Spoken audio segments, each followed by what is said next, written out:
జీవితంలో కూడా మనకు చాలా గురువు అవసరం. 'కృష్ణం వందే జగద్గురుం' ఎపిసోడ్‌లో మన జీవితంలో కూడా మనకు కృష్ణుడు చాలా అవసరం. ఎందుకంటే కృష్ణుడు ఎంతో మార్గదర్శి. ఆయన బోధనల ద్వారా ఎంతోమంది జీవితాన్ని మార్పు తీసుకొచ్చారు. కృష్ణ తత్వం అంటే సామాన్య తత్వం కాదు. మునులు, యోగీంద్రులు, యోగులు కీర్తించడం కూడా కాలేదు. ఇట్స్ నాట్ ఐఎమ్ నాట్ నేను చెప్పే అంత గొప్పవాడిని కాకపోయినప్పటికీ నేను తెలుసుకొని నా జీవితంలో నాకు కృష్ణుడి నుంచి నేర్చుకున్న పాఠాన్ని నేను ఇప్పుడు చెప్తున్నాను. ఎందుకంటే యుగవులు, మునీంద్రులు, లక్ష్మీదేవి కూడా సాధ్యం కాలేదు కృష్ణుని వర్ణించడం. ఆయన జీవితంలో ప్రతి దశలో ఆయన పుట్టింది ఒక జైల్లో పుట్టాడు, కారాగారంలో. పుట్టింది ఒక చోట, పెరిగింది ఒక తల్లిదండ్రుల చోట. అలాగే ఆయన జీవితంలో ప్రతి దశలో అనేక కష్టాలు, పోతన, రాక్షసులు. మనం ఒక కార్యాన్ని చేయడానికి వెళ్ళినప్పుడు మనకు అనేక మంది ఆటంకం వస్తారు, కానీ వాళ్ళందరినీ జయించారని కృష్ణుడి ద్వారా మనం తెలుసుకోవచ్చు. అదే ఆయన ఏడు సంవత్సరాల్లో చేసిన గోవర్ధన గిరి లీల. ఎంత గొప్ప గోవర్ధన గిరి చూడండి, 7 సంవత్సరాల వయసు. ఆయన ఆ రోజు వర్షం వస్తున్నా కానీ ఆ గోవర్ధన గిరిని పట్టుకొని అక్కడ గోపిక బాలికలను అందరినీ కాపాడాడు. ఇది చరిత్రలో నిరూపణం అయింది. ఎవరి వరలైనా సాధ్యమా? ఎవరికైనా ఇది పాసిబులా? మనలాంటి వాళ్ళకి పాసిబులా? కృష్ణుడు దేవాది దేవుడు. శంకరాచార్యులు రాస్తారు, ఏకం శాస్త్రం దేవకీ పుత్ర గీతం. ఏకం శాస్త్రం, ఒకే ఒక్క దేవుడు ఉన్నాడు, ఆయన కృష్ణుడు. ఒకే ఒక్క మంత్రం ఉంది, అది హరే కృష్ణ మంత్రం. ఒకే ఒక్క గీత ఉంది, అది భగవద్గీత అని చెప్తాడు. అంటే కృష్ణుడు లీల అంటే ఆ గోవర్ధనగిరి ఎత్తినప్పుడు ఆ ఆవు గోప బాలికలు, ఆవులు అంటే వాళ్ళు ఎంత పారవస్య స్థితి అంటే గోపికలు కృష్ణుడు దేవాదేవుడికి భావించలేదు. వాళ్ళలాంటి మిత్రుడు, ఒక సన్నిహితుడిగా భావించాడు. అది ఆ సిచ్యువేషన్ మనకి ఎలా అంటే మనం ప్రేమిస్తే ఎలా ప్రేమించాలి అని చూపించిన వ్యక్తి కృష్ణుడు అనమాట. ఇక్కడ ఆయనకి అది పోతన విషయంలో చూద్దాం. పోతన విషయంలో ఆమె రాక్షసి పాలిచ్చి చంపుదామని వచ్చింది, కానీ ఆమెకి పాలిచ్చి మోక్షాన్ని ప్రసాదించాడు. ఆమె అంటే చనిపోయిన తర్వాత ఆమె కట్టెల నుంచి వచ్చే సుగంధం వాసన వచ్చిందనమాట. అంటే చూడండి, ఒక రాక్షసుడికే అంత ఇస్తే సామాన్యుడు తను నమ్ముకొని బతికిన వాళ్ళకి ఎంత ఇస్తాడో చూడండి కృష్ణుడు. ఆయన ఎక్కడ అంటే ఆయన జీవితంలో అనేక విషయాల్లో వారి ఆయనకి సహాయం చేయటమే, అందరికీ సహాయం చేస్తూనే వచ్చాడు. ఇప్పుడు మన ద్రౌపది వస్త్రాపహరణలో చూస్తూ ఉంటాం. ద్రౌపది వస్త్రాపహరణం జరిగి అప్పుడు తొందరగా రాలేదు ఏందని చాలామంది అడుగుతూ ఉంటారు. ద్రౌపది ఏమని ప్రార్థించింది? కృష్ణ, నువ్వు అక్కడ ఉన్నావు, అప్పుడు ఆయనకి దిమ్మకరి పాలై శరణం వేడి కరిని కాపాడినావు కృష్ణ, మరి ఎందుకు అప్పుడు రాలేదంటే ఆమె పార్వశి స్థితి అంటే అలా లేదు. ఏమనుకుంటుందంటే కృష్ణ అక్కడ ఉన్నాడు, ఎక్కడ ఉన్నాడు? కృష్ణుడు ఎక్కడో లేడు, మన పక్కనే ఉండి మనం రక్షిస్తాం. మనం ఆయన మర్చిపోవచ్చు, కానీ ఆయన మనల్ని మర్చిపోవటం అనేది ఇంపాసిబుల్. ప్రతి విషయంలో ఆయన మనకి గైడెన్స్ ఇస్తూనే ఉండేవాడు. ఒకసారి ద్వారకాలో రుక్మిణితో కృష్ణుడు అంటాడు, ఏడుస్తూ ఉంటాడు. ఎందుకంటే కృష్ణ, నేను ద్రౌపది పిలిస్తే గోవింద అన్న పిలుపుకి నేను వెళ్ళలేకపోయా. గోవింద అని పిలుపు అంటే ఆయనకి కావాల్సింది ఆ మాధుర్య భక్తి. అంటే భగవద్గీతలో చెప్తాడు కదా, ఫలం పత్రం పుష్పంతో.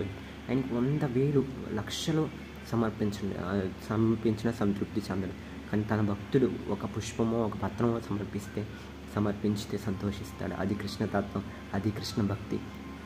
మహాత్మ దుర్లభ. అంటే కృష్ణ భక్తి రావటం అనేది, కృష్ణ గురించి తెలుసుకోవడం అనేది చాలా ఒక కొత్త విషయం అనమాట. అంటే మన జీవితంలో కృష్ణుడి గురించి తెలుసుకుంటే మన జీవితంలో సగం కష్టాలు పరిష్కారం దొరికిద్ది.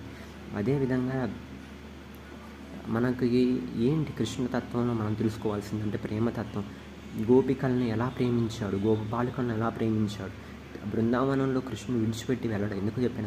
బృందావనం అంతా కృష్ణలీలతో తన్మయత్వం చెంది, అక్కడ పచ్చిక మైళ్ళు అన్నీ కూడా కృష్ణుడి. అక్కడ బ్రహ్మదేవుడు కూడా ఒకానొక సిచ్యువేషన్లో అక్కడ నేను పుట్టి అంటే ఒక చిన్న మట్టి పోసలో పుడితే చాలు, అక్కడ నా భక్తులు వచ్చి తొక్కుతారని చెప్పేసి అన్నారంటే అది బృందావనం మహత్యం. బృందావనం మహత్యం చెప్పటం చాలా కష్టం. ఎందుకంటే బృందావనంలో ప్రతి విషయంలో ప్రతి దగ్గర ఒక భక్తి పారవశ్యం. రాధే రాధే అని నామజపం కానీ, రాధే నామజపంలో కానీ రాధే అంటే కృష్ణుడికి చాలా ఇష్టమైన గోపిక రాధారాణి. ఆయన ప్రేమ అందరికీ ఒకే రకంగా తత్వాన్ని ప్రేమించు. 16,108 మందికి ద్వారకాలో రాజ్యాన్ని నిర్మించి వాళ్ళందరూ ఏ రాజు కూడా అది సాధ్యం కాదు. అది కృష్ణలీల యొక్క భక్తి పార్వస్యం. ఆయన సిచ్యువేషన్స్ తగ్గట్టుగా ప్రవర్తించాడు. ఇప్పుడు ఒక సిచ్యువేషన్ మనకి అడాప్ట్ అయిందంటే ఆ సిచ్యువేషన్లో మనం నిమిడిపోయి ముందుకెళ్ళడం అనేది చాలా కష్టం, కానీ కృష్ణుడు ప్రతి దాంట్లో ముందుకు తీసుకెళ్తూనే ఉంది. అదేవిధంగా ఒకసారి కర్ణుడు అడుగుతాడు అనమాట కృష్ణుడిని, కృష్ణ అదే అంటే రథం అర్జునుడు రథం కర్ణుడు రథం విరిగిపోయింది అనమాట. విరిగిపోయినప్పుడు అర్జునుడికి బాణం వేయమని కృష్ణుడు చెప్తాడు. అప్పుడు అర్జునుడు, ఇది నీకు న్యాయమేనా కృష్ణ, ఇది నీకు న్యాయమేనా, నేనేం తప్పు చేశా, నువ్వు నాకు ఇలా చేసావంటే అప్పుడు కృష్ణుడు చెప్తాడు, నువ్వు అర్జునుడి కొడుకు అభిమన్యుని చంపినప్పుడు ఇది న్యాయంగా ఉంది, ఎంత గొప్పడైనా అధర్మం వైపు నిలబడినప్పుడు దాని పరిస్థితి నువ్వు కూడా అనుభవించాల్సిందే అని చెప్తాడు. అంటే కర్మ ఎవరిని వదిలిపెట్టదు. అది ఎవరైనా సరే ఆయన కర్మ సిద్ధాంతం బోధించేటప్పుడు ఈరోజు మనం ఒకళ్ళని బాధ పెట్టి హ్యాపీగా ఉండొచ్చు, ఇది మనకు కాసేపు సంతోషంగా అనిపించవచ్చు, కానీ తన జీవితం ఒక జీవితం ఒక రకంగా ఉందంటే దానికి కారణం వాళ్ళు చేసుకున్న ప్రారబ్ధ కర్మ. కానీ Krishna is essential to his devotees. కృష్ణుడు తన భక్తుల్ని ఎప్పుడూ వదిలిపెట్టలేదు. ఎక్కడైనా కానీ, చిన్నప్పుడు పుట్టినప్పుడు కానీ, కారాగారంలో పుట్టినప్పుడు కంసుడి చేతిలో చావు దెబ్బ తినాల్సి వచ్చే పరిస్థితి వచ్చినప్పటికీ, ఎక్కడొచ్చినా కానీ రాక్షసుని సంహరించే విషయంలో కానీ ఆయన కర్తవ్యాన్ని కరెక్ట్గా నిర్వహించాడు. ఒక కలకత్తా వ్యాపారి అన్ని క్షేత్రాలను దర్శించడానికి వస్తారనమాట. అన్నీ దర్శించిన తర్వాత కృష్ణుడి ఒక గుడి బృందావనం వచ్చిన తర్వాత, ఇక్కడ నేను నిజమైన కృష్ణుడిని చూస్తున్నాను అంటే, ఎందుకంటే ఆయనకి ఏ కార్యం లేదు, ఎందుకంటే ఆయన ఆనందంగా గోపికలతో, అంటే ఆయన సిచ్యువేషన్లో తగిన అడాప్ట్ చేయటం, అంటే సిచ్యువేషన్ని ఫేస్ చేసి ముందుకెళ్ళటం అనేది కృష్ణుడి నుంచి నేర్చుకోవచ్చు. నేను కృష్ణుడి నుంచి నేర్చుకున్న విషయం ఏంటంటే, కృష్ణ హ్యాస్ బీన్, అంటే కృష్ణుడు ఒక్కసారి ఆయన నమ్మితే, ఆయన పట్టుకొని ఉంటే, ఆయన అసలు మనమైనా సిచ్యువేషన్స్ ఏమైనా మారిపోతామేమో, కానీ కృష్ణుడు ఖచ్చితంగా పట్టుకొని వదిలిపెట్టని ఒక గొప్ప దేవాది దేవుడు. అందుకనే శంకరాచార్యులు, నింబార్కాచార్యులు, మధ్వాచార్యులు, చైతన్య మహాప్రభు అందరూ కృష్ణుడు దేవాది దేవుడుగానే కీర్తించారన్నమాట. భగవద్గీతలో కూడా ఇప్పుడు ఒక శ్లోకం ఉంది, కర్మణ్యేవాధికారస్తే శ్లోకం. ఎక్కువగా మనం ఒక రిజల్ట్కి అడాప్ట్ అయ్యి ఆ రిజల్ట్ని తీసుకోలేక దాన్ని అడాప్ట్ చేయడం చాలా కష్టం ఉండేది. కృష్ణుడు భగవద్గీతలో అర్జునుడికి బోధించిన రిజల్ట్ మీద నువ్వు పెట్టుకోవద్దు, కర్మను చెయ్యి, కర్మ 100% పర్ఫెక్ట్గా చెయ్యి, దాని రిజల్ట్ ఏందనేది అది భగవంతుడు నేను ప్రసాదిస్తాను చెప్తాడు.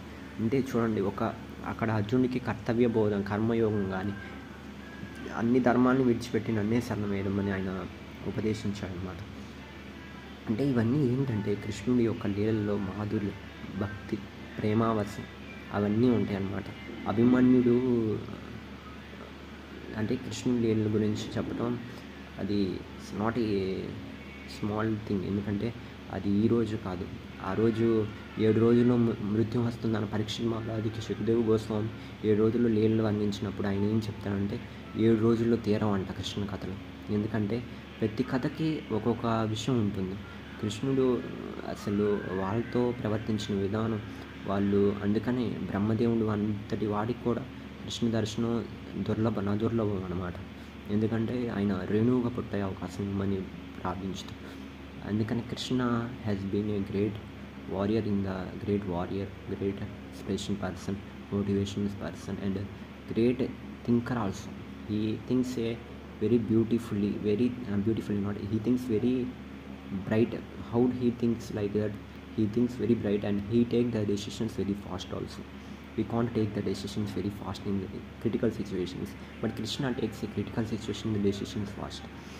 అంటే కృష్ణ అనే పదం ఒక సర్వ ఆకర్షణ, కృష్ణని డిఫైన్ చేయాలంటే సర్వ ఐశ్వర్యవంతుడు, సర్వ శక్తివంతుడు, సర్వ ఐశ్వర్యం భోక్తవంతుడు, సర్వ సంపదలు కలిగిన వ్యక్తి.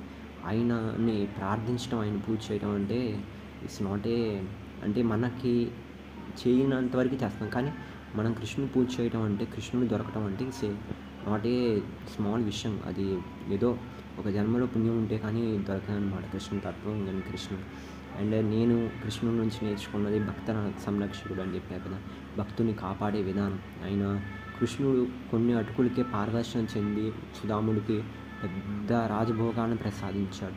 అదేవిధంగా ద్రౌపది విషయంలో చూసాం, కుంతీదేవి విషయంలో చూసాం, రాక్షసులకి ఇచ్చిన వరాలను చూసాం.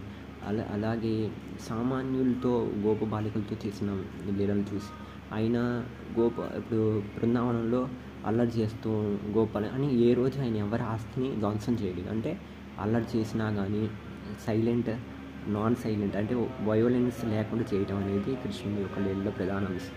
కృష్ణుడి గురించి ఇంకా చెప్పాలంటే చాలా ఉండిద్ది. ఎందుకంటే కృష్ణుడి గురించి చెప్పడం అంటే ఇట్స్ నాట్ ఏ అంటే ఏదో చెప్పేద్దామని చెప్పటం కూడా కాదు. ఆయనలో మనం నేర్చుకోవాల్సిన విషయాలు చాలా ఉన్నాయన్నమాట. Critical thinking nature. ఆయన నేచర్ క్రిటికల్ థింకింగ్ పవర్ అంటే ఆయన చేసే చాలా గొప్పది. ఇప్పుడు మనం చాలామంది సైంటిస్టులను చూస్తాం. అంటే చాలా కొత్త అడ్వెంచర్స్ అది ఇది అని చేస్తున్నాం. కానీ కృష్ణుడు ఎప్పుడూ అడ్వెంచర్ చేశారు. అది ఏ విధంగా అంటే ద్వారకా